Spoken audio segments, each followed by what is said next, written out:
आणि मग याच्याच बरोबर एक दुसरी कॉन्सेप्ट येते ज्याला मी फ्री विल म्हणतो. फ्री विल म्हणजे माझ्या आयुष्यात काय घडलं पाहिजे, काय घडू शकतं हे ठरवण्याचा अधिकार त्या निर्माणकर्त्याने आपल्या सगळ्यांना दिलेला आहे. म्हणजे आता थोडंसं आणखी वेळ घेऊन तुला अजून एक एक्झाम्पल देतो.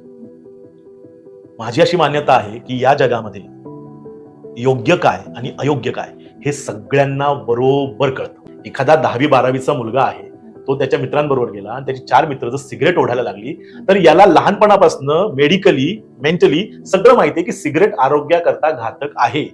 त्याला योग्य अयोग्याचं ज्ञान आहे. एखादा बिझनेसमन आहे, त्याला माहितीये टॅक्स चोरी करणं चुकीचं आहे. वकील आहे, डॉक्टर आहे, शिक्षक आहे, यांना सगळ्यांना गृहिणी आहे, कुणी असो, सगळ्यांना माहिती आहे जीवनामध्ये चांगलं काय आणि वाईट काय. मुद्दा तिथे नाहीये.